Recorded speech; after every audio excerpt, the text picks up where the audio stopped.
welcome back to Psychology Bus. Before we begin, it's crucial to understand that none of these techniques are classified as dark arts of persuasion.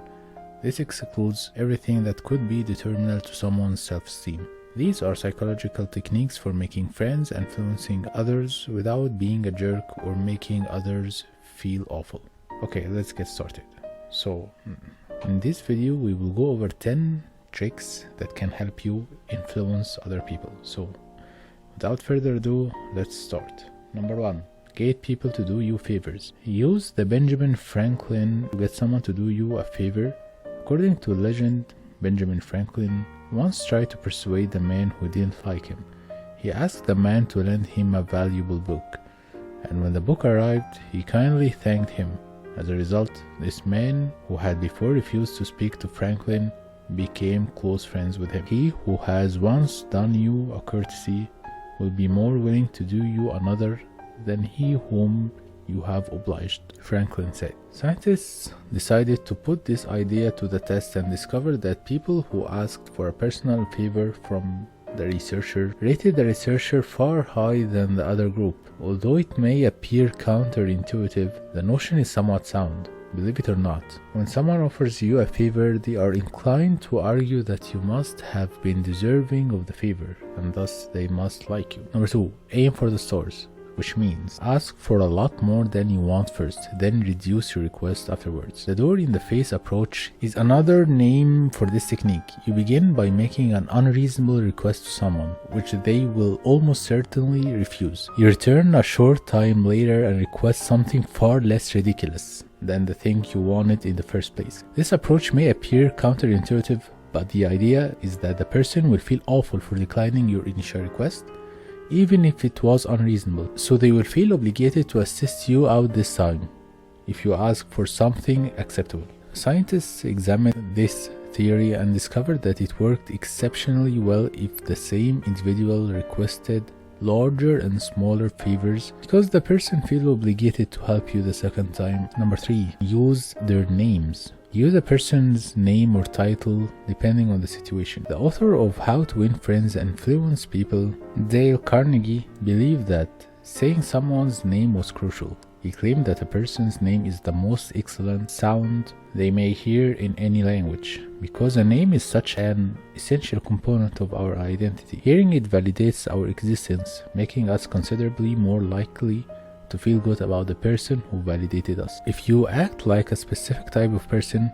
you will eventually become that person. It's self-fulfilling prophecy. You can utilize this to influence others by referring to them as the person you want them to be. This will cause them to think of themselves in this way. This can be as simple as referring to someone you want to work for as boss. I guess you get the idea. However, be aware, this may come across as incredibly cheesy. Flattery.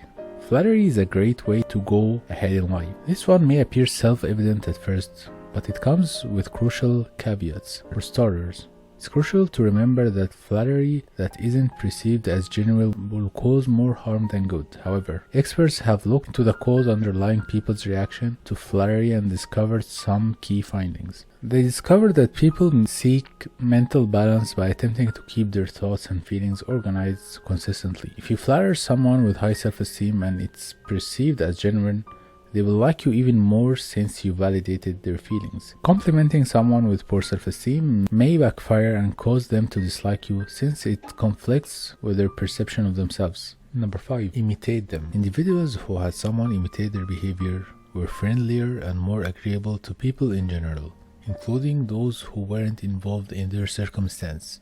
It's possible that imitating someone makes them feel validated, which is why it works. They will feel more self-esteem and thus more confident. Number 6. Make use of their tiredness. When someone is exhausted, they are more receptive to whatever is said to them. The reason for this is that when people are tired, their mental energy level decline since they don't want to deal with decisions right now. Number 7. They won't be able to turn down this offer. Start with an impossible to refuse request and work your way up. Instead of starting with a significant request, you begin with a minor one. After someone has agreed to assist you, they are more likely to agree to a more significant request. Number 8. Try to control your mouth. When people are wrong, don't correct them. In his famous book, Carnegie also pointed out that Correcting someone is typically unneeded and has the opposite effect of appealing them to you. There is a method to express dissatisfaction and turn it into a polite dialogue without telling someone they are wrong or hurting their ego. The concept is simple. Rather than arguing, listen to what they have to say or explaining your position. To listen what you have to say and allows you to correct them without causing them embarrassment. Number 9.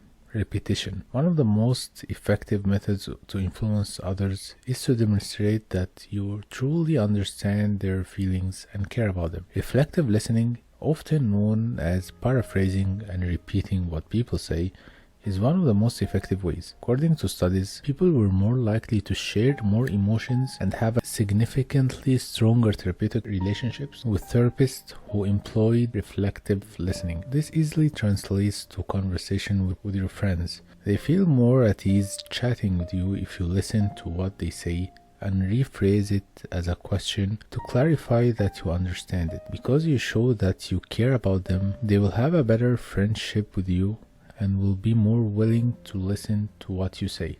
Number 10. Make sure to nod your head. When you're talking, nod a lot, especially when you're about to ask for a favor. According to scientists, people are more likely to agree with something if they nod while listening to it. It's normal for them to do the same. If you want to persuade someone, nod frequently throughout the conversation. The person you are speaking with will find it difficult not to nod, and they will begin to agree with what you're saying without even realizing it. I hope you enjoyed this video. Thank you for sticking to the end of it. I'll see you in the next video. Bye now.